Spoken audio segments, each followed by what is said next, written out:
في القرآن المجيد والفرقان الحميد. أعوذ بالله من الشيطان الرجيم. بسم الله الرحمن الرحيم. اليوم نختم على أفواههم وتكلمنا أيديهم وتشهد أرجلهم بما كانوا يكسبون. آمنت بالله صدق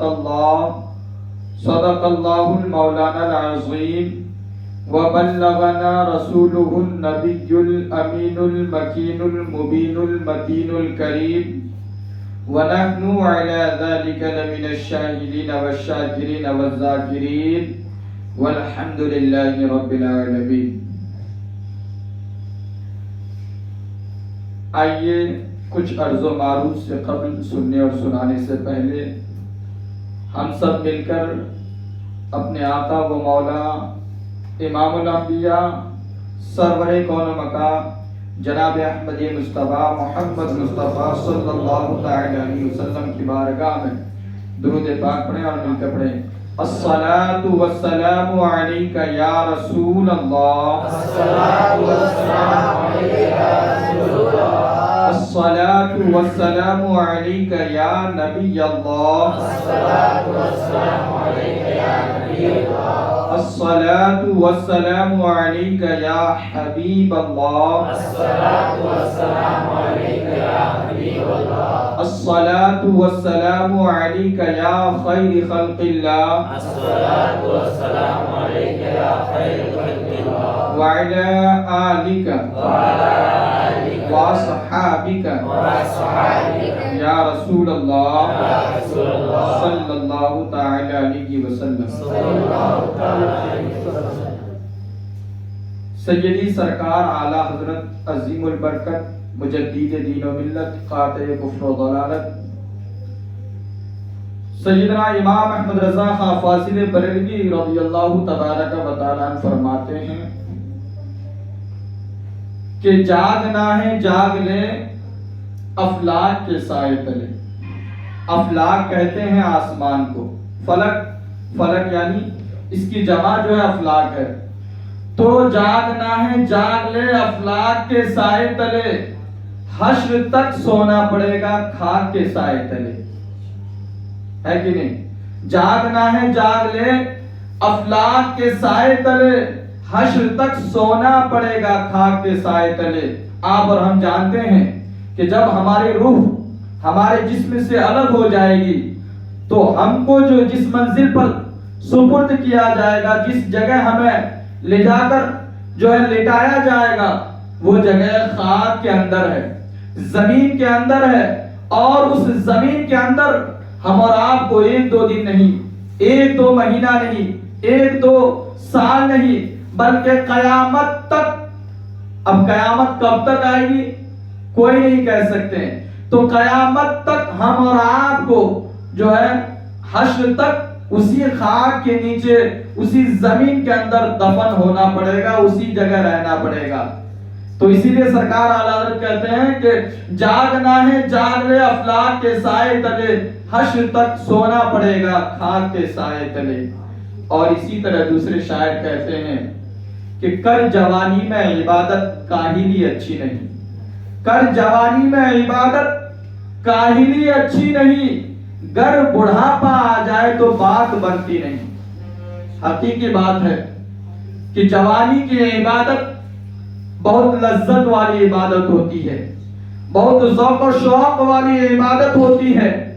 لیکن جب انسان بڑھاپے کے عالم میں ہوتا ہے تو اس کے ہاتھ اور پیر کام کرنے نہیں لگتے. اسی طرح اس کے جسم کے اعضاء, باڈی کے پارٹس جو ہے وہ کام کرنے میں سست اور کاہل ہو جاتے ہیں. یعنی اسے تکلیف ہوتی ہے, پریشانی ہوتی ہے. یہاں تک کہ پھر اگر وہ ایسے عالم میں, بڑھاپے کے عالم میں نماز بھی پڑھنے لگتے ہیں. آپ اور ہم نے دیکھا بھی ہے کہ مسجدوں میں بہت سارے ایسے لوگ بھی ہیں جنہیں کرسی کا سہارا لینا پڑتا ہے, چیئر کا سہارا لینا پڑتا ہے. افسوس کی بات ہے کہ وہ جو ہے رب کی بارگاہ میں, اپنے خالق و مالک کی بارگاہ میں سجدہ بھی نہیں کر سکتے. حالانکہ شریعت میں اجازت ہے اگر کوئی معذور کرسی میں بیٹھ کر عبادت کر سکتے ہیں، لیکن ہم اور آپ کو جنہیں اللہ نے صحیح و سلامت رکھا ہے، طاقت و قوت دی ہے، ہمارے پارٹس جو ہے کام کر رہے ہیں، اس کے باوجود ہمیں ان لوگوں کو دیکھ کر عبرت حاصل کرنی چاہیے، سبق لینی چاہیے کہ یہ دیکھ آج اس منزل پر، اس دہلیز پر پہنچ چکے ہیں کہ جو اللہ کی بارگاہ میں سجدہ نہیں کر سکتے، لیکن ہم اور آپ کو اللہ نے وہ طاقت دی ہے کہ ہم اور آپ اپنے رب کی بارگاہ میں سجدہ ریز ہو کر نمازیں پڑھ سکتے ہیں، ہے کہ نہیں؟ ہم صحیح و سلامت ہو کر رکوع و سجود کر سکتے ہیں، لیکن اس کے باوجود بھی ہم سبق نہیں حاصل کر سکتے۔ حضرات محترم، یہ ہماری بد نصیبی ہے۔ اور پھر آپ کو بتاتا چلوں، دنیا کا دستور بھی ہے، دنیا کا لا بھی ہے، رولز بھی ہے کہ ہر کنٹری کا ایک کوئی نہ کوئی قانون ہے، کوئی سنویدھان ہے، کوئی جو ہے اس کے چلنے کے طور و طریقے ہیں، ضابطے ہیں، قوانین ہیں، اسی طور پر انسان کو چلنا پڑے گا جس ملک میں، جس کنٹری میں وہ رہ رہا ہے کہ نہیں؟ اب ہم اور آپ ہندوستان میں رہ رہے ہیں، بس رہے ہیں، تو ہمیں ہندوستان کے قانون کو فالو کرنا پڑے گا۔ ہندوستان کے قوانین بے شمار ہیں، ان بے شمار قوانینوں میں سے کسی ایک قانون کو بھی ہم توڑتے ہیں، رول کا النگھن کرتے ہیں، تو ہمیں حکومت کی طرف سے دنڈ دیا جاتا ہے، سزائیں دی جاتی ہیں۔ ہم حکومت کے قوانین کو توڑنے کی بنا پر ہمیں حکومت جیل بھیج دیتی ہے، یہاں تک کہ اگر کرائم، اگر جرم حد سے تجاوز والا ہو تو پھانسی تک بھی لٹکایا جاتا ہے۔ یہ دنیا کا رولز ہے، دنیا کا طور و طریقہ ہے، لیکن خالق کائنات اللہ رب العزت نے ہم اور آپ کو جو ہے اسلام کے پیروکار بنایا ہے۔ اللہ رب العزت نے ہمیں وہ خوش قسمتی عطا فرمایا ہے کہ ہم اور آپ اللہ کے رسول صلی اللہ تعالی علیہ وسلم کے غلامی میں یہ ہمیں حصہ نصیب ہوا ہے، تو ہمیں اللہ تبارک و تعالی نے ہمارے لیے جو سنویدھان بنایا ہے وہ قرآن ہے، اور اللہ کے رسول صلی اللہ تعالی علیہ وسلم کی حدیثیں ہیں۔ اب ہمارے لیے جو نمونہ عمل ہے، جو آئیڈیل ہے، جو طور و طریقہ ہے، وہ قرآن اور حدیث ہے۔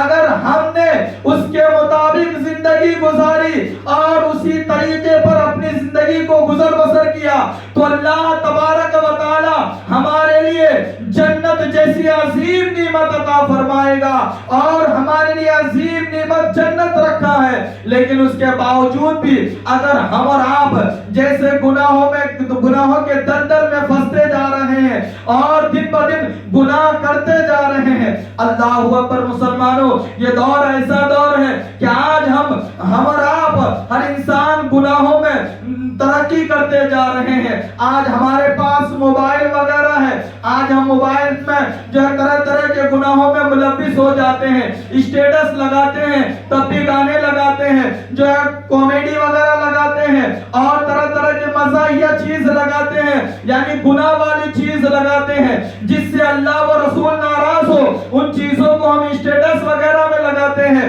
اور پھر یہاں تک کہ ہم کبھی تنہائی میں غلط چیزیں بھی دیکھنے لگ جاتے ہیں۔ ہمارے دل میں کیا جو ہے ارادہ ہوتا ہے کہ کوئی دیکھ تو نہیں رہا ہے، ہم اس کوٹھری میں، اس اندھیرے میں اور اکیلے تنہائی میں کچھ بھی گناہ کرنے کو تیار ہو جاتے ہیں۔ اللہ اکبر مسلمانوں، ہمارے دل میں خدا کا خوف لازمی ہونی چاہیے، کیونکہ اللہ تبارک و تعالی انہ هو السمیع البصیر ہے۔ بے شک مسلمانوں، تمہارا رب سننے والا اور دیکھنے والا ہے۔ یہی تک نہیں بلکہ انہ علیم بذات الصدور ہے۔ اللہ تبارک و تعالی ہمارے دلوں کی چھپی ہوئی راز کو بھی جانتا ہے، ہم کیا سوچ رہے ہیں وہ ساری چیزوں کو جانتا ہے۔ اگر ہم نے ان کوٹھیوں میں، ان روموں میں، ان جو ہے کمروں میں گناہ کرتے ہیں، یا کھلے میدان میں رات کے اندھیرے میں دن کے اجالے میں گناہ کرتے ہیں، تو آج تو ہمیں دنیا کے کوئی انسان نہیں دیکھ رہے ہیں، ہم یہ سوچ رہے ہیں دنیا دنیا ہمیں نہیں دیکھ رہی ہے، لیکن یہی جسم لے کر یہی انسان جب کل قیامت کے دن رب تبارک و تعالیٰ کی بارگاہ میں حاضر ہوگا اور پھر رب کی بارگاہ میں اپنے نامہ اعمال کا حساب دینا پڑے گا، تو پھر مسلمانوں سنو، اس وقت ہمیں کوئی دیکھے یا نہ دیکھے، ہمیں صرف قرآن کیا کہتا ہے؟ قرآن کہتا ہے، اللہ تبارک و تعالیٰ قرآن پاک میں ارشاد فرماتا ہے کہ میرے بندو سنو، قیامت کے دن تمہارے منہ پر مہر لگا دیے جائیں گے، یعنی لگام لگا دیا جائے گا، منہ بند کر دیا جائے گا، اور ہمارے ہاتھ رب سے کلام کرے گا، اور جو ہمارے پیر ہمارے جسم اور ہمارے اپوزٹ ہمارے جو ہے ضد میں ہمارے الٹے ہمارے ہی طرف سے گواہی دیں گے۔ یعنی اگر ہم نے ان پیروں سے چل کر گناہوں کے راستے میں گیا اور جو ہے فلم انڈسٹری میں گیا یا پھر پکچر وغیرہ دیکھنے گیا اور یا پھر کسی زناکاری کی طرف گیا یا پھر شراب کے اڈوں کی طرف ہم اپنے جان و جسم کو لے کر گئے، تو اللہ اکبر مسلمانوں، یہی پیر ہمیں قیامت کے دن ہمارے لیے جو ہے گواہی دیں گے، اے پروردگار عالم، تو نے اسے صحیح و سلامت پیر دیا تھا نیکی کے راستے کی طرف، اس پیر سے وہ چل کر مسجد میں جا سکتے تھے، مدرسے میں جا سکتے تھے، کسی غریب و یتیم مسکین کی مدد کر سکتے تھے، اپنے گھر والوں کے لیے حلال رزق کما سکتے تھے، لیکن انہوں نے اپنی زندگی میں مجھ سے چل کر گناہوں کے اڈوں میں گئے ہیں، جوا کھیلنے گئے ہیں، شراب نوشی شراب خانوں میں گئے ہیں، دوستوں کے ساتھ عیاشی کرنے گئے ہیں۔ اللہ اکبر مسلمانوں، آج کوئی دیکھے یا نہ دیکھے، لیکن قیامت کے دن یہی پیر ہمارے خلاف گواہی دیں گے۔ ذرا سوچیں، آج ہم اپنے ہاتھ سے کچھ بھی کرنے کو تیار ہو جاتے ہیں، اللہ اکبر، یہی ہاتھ ہمارے خلاف گواہی دیں گے۔ سوچیں، اگر ہمارے لیے ہمیں کوئی گناہ کرتے دیکھ رہا یا نہیں دیکھ رہا ہے، لیکن ہمارے پارٹس ہمارے اعضاء تو ہمارے ساتھ ہوتے ہیں نا، تو یہی پارٹس یہی جسم کے اعضاء اللہ تبارک و تعالیٰ کے سامنے ہمارے خلاف گواہی دیں گے۔ مسلمانوں ذرا سوچو، ہم کس دہلیز پر ہے؟ اگر ہم نے گناہ کیا اور گناہ کرتے کرتے ہماری موت آ جائے تو سب سے بری موت ہے، کیونکہ جب انسان گناہ کرتے رہتا ہے تو اس کا دل سیاہ ہو جاتا ہے، دل کالا ہو جاتا ہے، جس کی وجہ سے اسے گناہ احساس نہیں ہوتا۔ اللہ اکبر، گناہ سے دل اس طرح سیاہ اور کالا ہو جاتا ہے کہ انسان حد کفر تک بھی پہنچ سکتا ہے۔ اللہ اکبر مسلمانوں، ہم اور آپ کو وہ کام کرنی چاہیے، وہ کام انجام دینے چاہیے جس سے اللہ راضی ہو، اللہ کے رسول راضی ہو۔ تو جس کام سے اللہ و رسول ہم سے راضی ہو جائیں گے، اللہ اکبر، ہمارا یہ جہاں بھی کامیاب ہو جائے گا اور وہ جہاں بھی کامیاب ہو جائے گا۔ اللہ تبارک و تعالی ہم سبوں کو سننے اور بولنے سے زیادہ عمل کی توفیق عطا فرمائے۔ اللہ تبارک و تعالی کی بارگاہ میں دعا گو ہوں، مولا تعالی ہم سبوں کو اپنے اور اپنے رسول صلی اللہ تعالی علیہ وسلم کے پیروکار اور فرما بردار بنائے۔ اللہ تبارک و تعالی ہماری ان جملوں کو اپنی بارگاہ میں قبول عطا فرمائے۔ استغفر اللہ ربی من کل ذنب و اتوب الیہ وما علینا الا البلاغ۔